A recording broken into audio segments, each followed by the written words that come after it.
Əvvəla salam verək həm sizin izləyicilərinizə, həm Əziz Mahmud bəyə salamlar və saygılarımızı sunaq və qonağınıza da, başqa qonağınıza da Milad bəydir adı zənn edirəm. Ona da buradan salamlar. Baxmayaq ki, önəmli nöqtələrdən ki, indi biz bu vəziyyətin analizində diqqət mərkəzinə almağımızdır. Yəni, İran rejiminin iç yapısının təsbit olmasıdır. Yəni, bir dənə çox burada bir önəmli məsələ, məqam vardır ki, İran rejimi bu, yəni o Xamneyi və onun ən yüksək xədəmədə olan insanların vurduğunda, məsulları vurduğunda, yəni indi bu mövqeyiyyətdə, bu pozisyonda iç yapısı da, siyasi yapı, otorite yapısı bəlli olmur. Hələ aydın deyil ki, bu yapı hansı yapıdır ki, qərarı verir. Əcəba bir mərkəzdən qərar verilir, ya yox, amma İran məsullarının danışdıqlarında göstərilir ki, bir mərkəzdən qərar verilmir. Məsələ, cəmi qərar verilir. Halbuki sistem anayasalarında vilayət fəqih qərar verməlidir. Ən son sözü o deməlidir. Amma indi məsələn, Qalibafın ya bu Əraqçının və ya hətta başqalarının da danışıqlarında ki, güya bərabər, yəni cəmi qərar veririk kimə. Bu cəmi qərar veririk ki, İranın anayasası ilə də uyğun deyildir. Eyni halda bu gərgin şəraitin izahatına da aydın bir açıqlamadır. O cəhətdən İranın siyasi otorite yapısı hala təsbit olmamış bir durumdadır.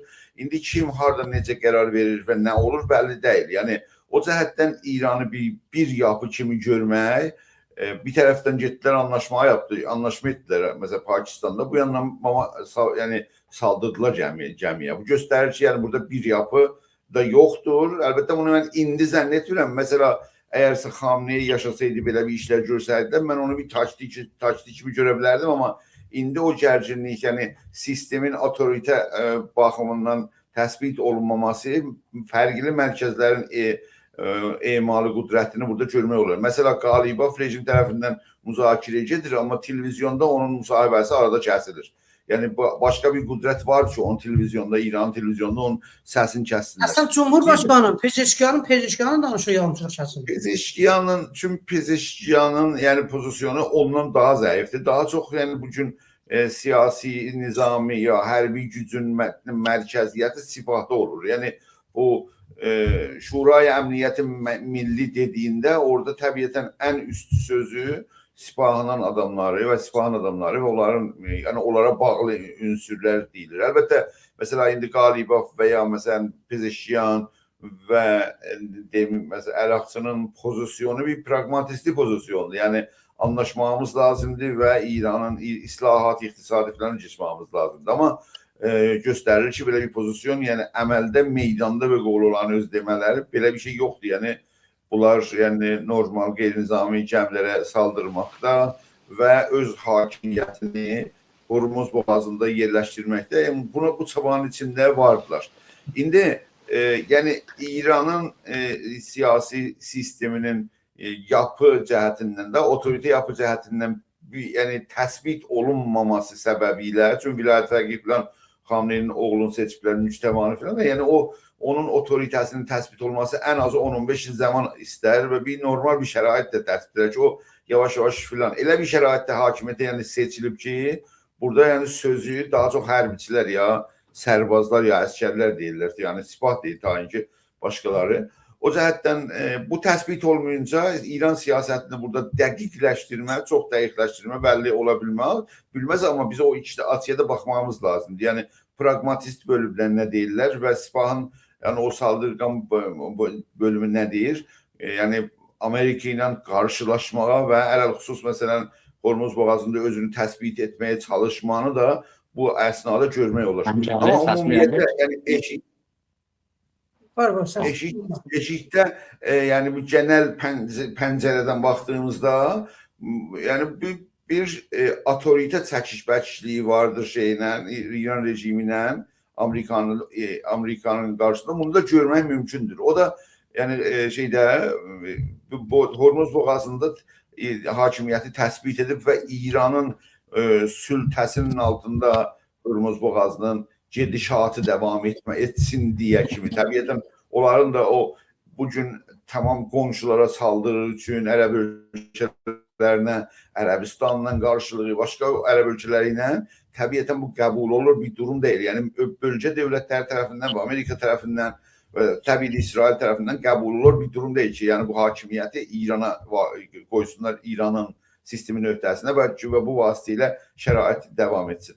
O cəhətdən bu gərginlik vəziyyətin, otoritənin balansının qazanmasına qədər, yəni kim harda daha otorite emal edə biləcək deyə bu savaş aşağı-yuxarı davam etməyi öngörmək mümkündür. Çünki bu qəziyyə təsbit olmayınca o anlaşmalar da heç mənası olmaz. Anlaşdılar, 2 gündən sonra anlaşma dəydi bir-birinə.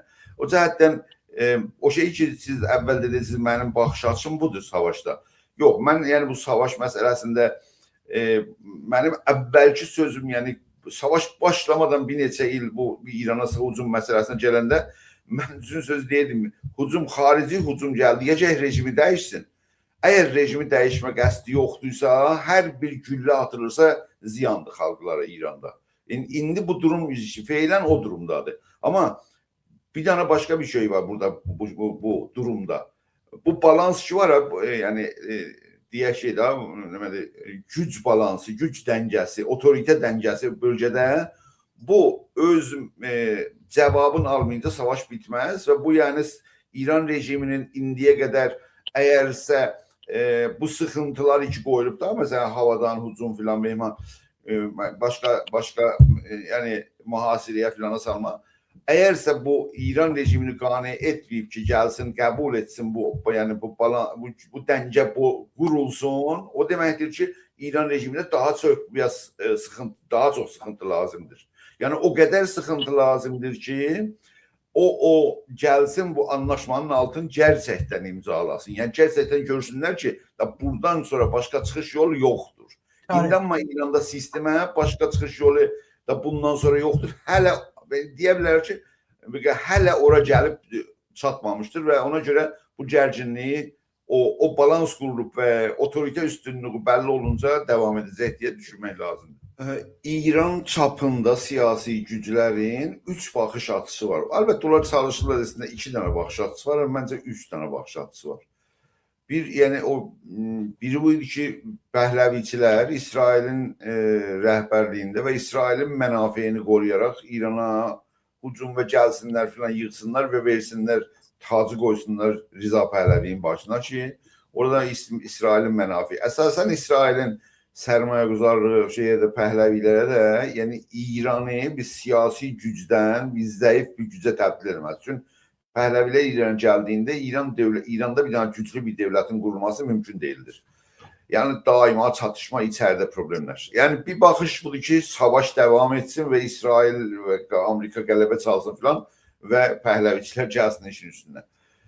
Bir dənə də onun qarşısında bu sülh, yəni barış istəyənlər savaş tez bitsin, yəni savaşa yox desinlər filan.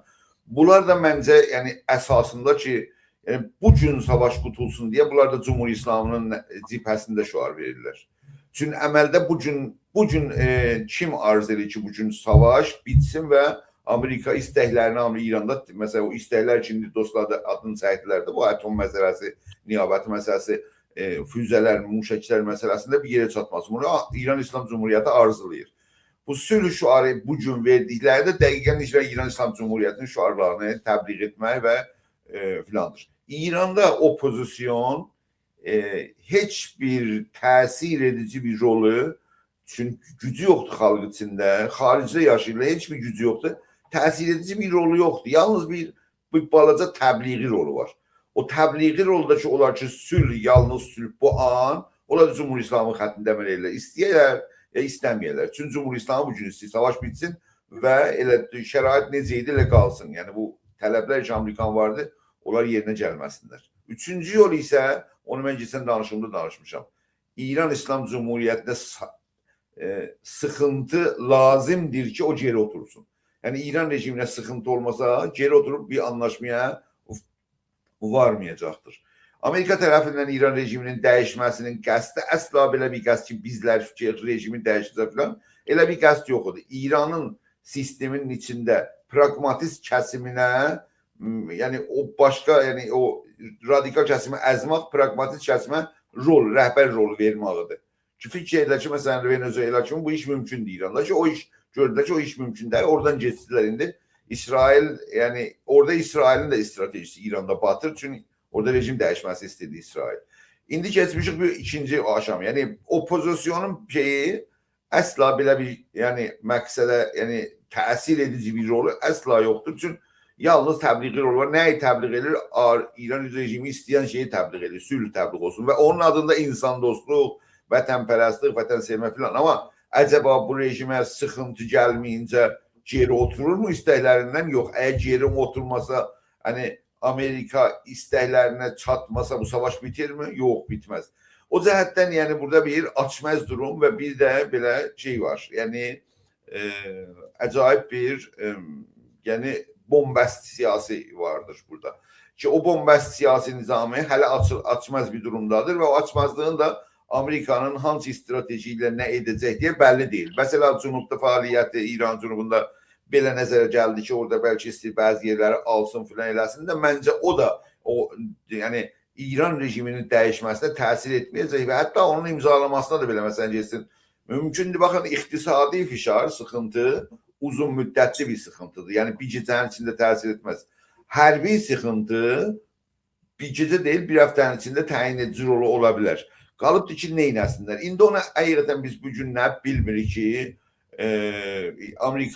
çünkü Amerikanın içinde bu problemler var da, mesela bu indi seçimler Amerika'da gələcək ki, o seçimlerde cumhuriyetçiler yani kaybetseler oradan da yani böyle bir sıkıntı var. Yani Amerikanın içinde karar verici organın bazı bir demokratik hukuklara bağlı olduğu sistemin içinde orada da bir problemler var. İran içinde de mesela yani İran rejim hakimiyet kalsın ve oradan ki mümkünde istekleri yerinde kalsın ona çaba gösterir. Yaxşı, indi bu durumda məncə o üçüncü yol sıkıntıdır. Bu sıkıntı olacak mı, olmayacak? Yani düzgün sıkıntı. Yani bu seviyede sıkıntı mümkün değildir. Biraz koyun Mahmud Bey'in de fikirlerine burada toxunum ki, mesela Cunubu ayırmaq sistemi.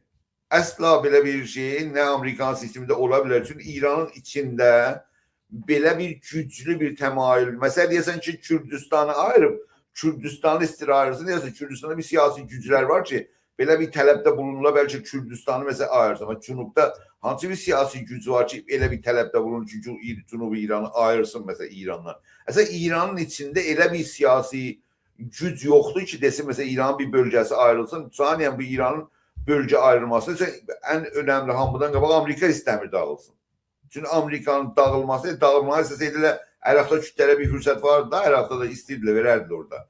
O cəhətdən bu birlik ki yaranır və Mahmud bəy bunu təhlükəli gördülər. Məsələn, Ərəbistanın rəhbərliyində filan və orada Türkiyə ilə Pakistan var. İttifaqən Türkiyə ilə Pakistan... Təhlükəli görmədim, İrana qarşı təhlükəli gördüm.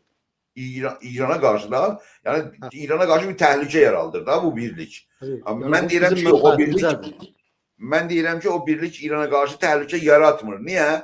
Niyə yaratmır? Mahmud bəy deyir, Türkiyənin orada olması daha təhlükə yaraldır İran sisteminə. Mən deyirəm, Türkiyənin orada olması İranın o təhlükənin qarşısını alır. İranla, Türkiyə ilə Pakistan İran sisteminə xilal gəlmək istəmirlər. Elə durma, bir türlü saxlamağını istəyirlər. Amma Ərəb ölkələri İrana qarşı bir şey istəyirlər ki, bir şey dəyişilməyi istəyirlər. Çünki orada hərbi əskəri hücum altındadır. Muşəklərin, bombanın filanın altındadılar. Hətta Türkiyə ilə Pakistanın bu yani nizami birliğin yani arasına girməyə sən onu xərablamaq, onu işdən salmaq, onu qeyri-müəssir eləməkdən ötürdür.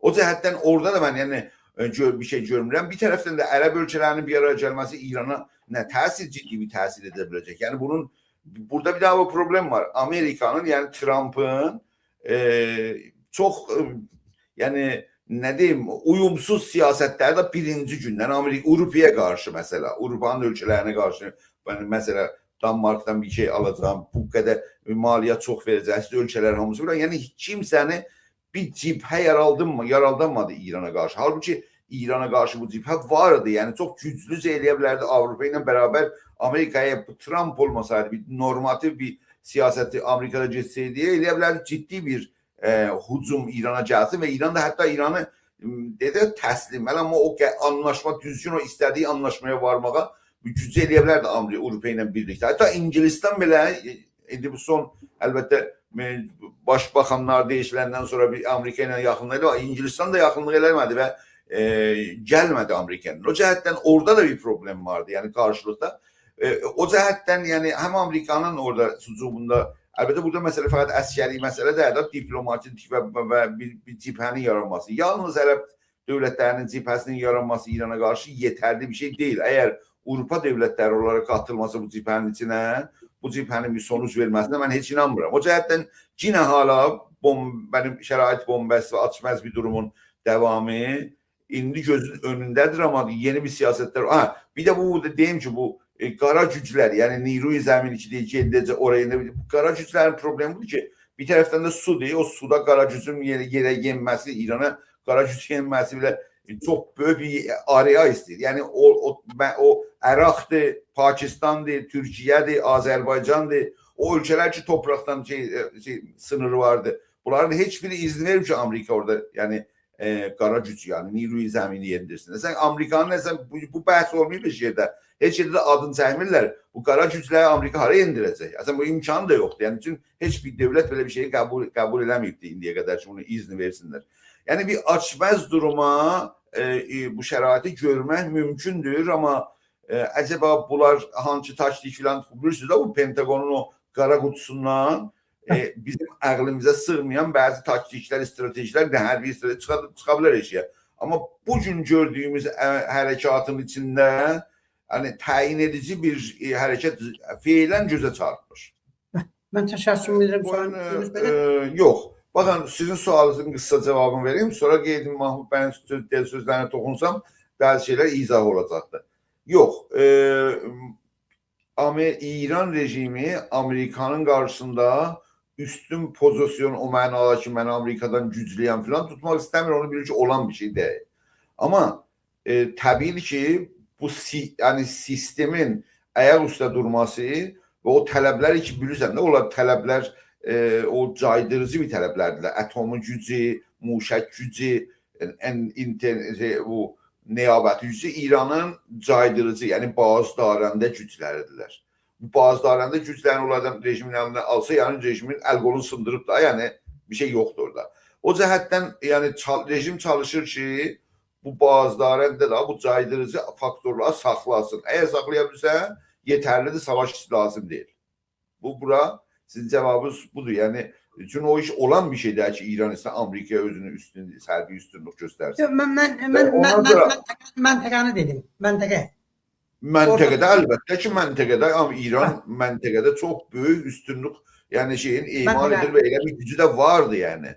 Mesela bugün indi Ərəb dövlətlərinin qarşısında yəni çox böyük bir bərabərdə bir gücü yoxdur. Yəni çox üstün bir gücü var, gücə malikdir, muşək gücünə malikdir, hətta niyabət gücünə malikdir. Yəni bu əsir eləyib, Lübnanı əsir eləməyib neçə illərdir. Suriyəni əsir eləməmişdi. Yəni o cəhətdən məntəqədə çox böyük bir gücə malikdir demək olar. O ittifaq ilə o caydırıcı güclərinin biri də o ki, Amerika istəyir onun əlindən alsın o niyabət şeylər. Amma qeydab o Mahmud bəyin sözlərinə baxın.